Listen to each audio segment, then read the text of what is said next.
Hi, I'm Jarrad Brown, Australian expat financial planner based here in Singapore. Thank you for tuning into my video today.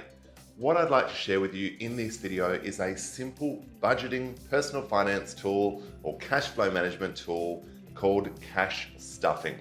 So in this video, we're going to go through exactly what cash stuffing is, why it might work for you and why it can be an effective strategy, and some of the traps and pitfalls that you do need to be aware of if you choose to adopt this for yourself.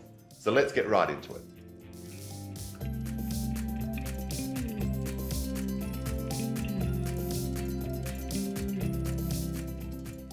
So first and foremost, what is cash stuffing? In very simple terms, if you think back to the way your parents, grandparents, and perhaps even previous generations budgeted and saved their money, often they would have a glass jar or an envelope or a special place in the house designated for savings for certain goals. That might be a holiday, it might be buying a car, it might be sending kids to school, or it might be saving for their retirement. And cash stuffing really is no different. So as your monthly salary or as your weekly salary, depending on how frequently you get paid, goes into your bank account, you're withdrawing a certain amount physically at the ATM in cash to go into those various jars or envelopes, depending on what you find most suitable. Now, each of those jars or envelopes should be designated for a certain goal. One should be for retirement, one might be for holidays, one might be for education savings, or you may have other goals that you're trying to save for as well. Now, it is very different to the modern technology of renaming different bank accounts and various digital savings tools that we have access to, but we'll get into why this can be effective. Now, ideally, you want to withdraw this cash as soon as your salary hits your account. That way, you'll be able to avoid overspending and it's out of sight, out of mind as soon as that money lands. Now, why is cash stuffing effective? So let's have a look at some of the reasons that this strategy can be an effective tool.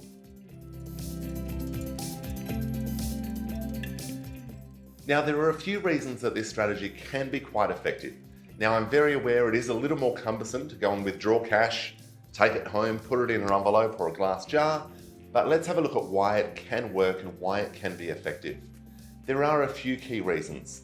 Firstly, it is a pain in the backside in many countries these days to try and use cash anywhere.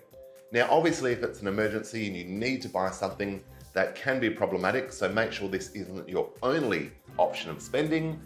But it can also make it more difficult to spend frivolously on things that you don't actually need.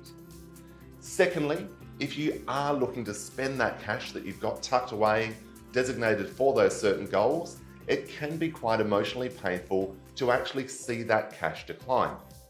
So that's why it sort of works psychologically, because you're seeing visually and obviously physically, you can see that balance growing. And if you decide to actually dip into that pool of savings, you can also see it decline. Now, why it can also be effective is because you're not logging in and seeing this money every day.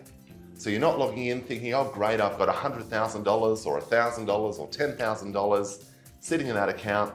I can go out and buy the new iPhone or buy whatever I might want because there's plenty of cash there.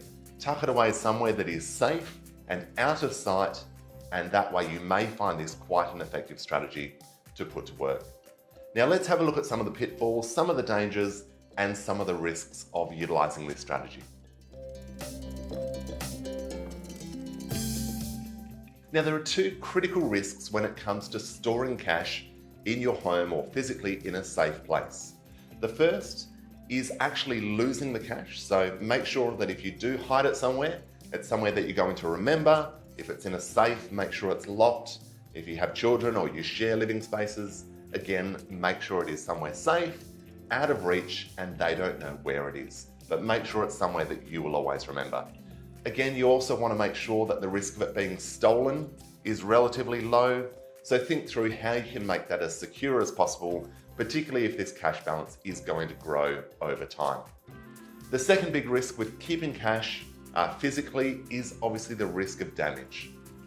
Now, this could be things like fires, floods, storm damage, whatever it may be, the risk is quite real.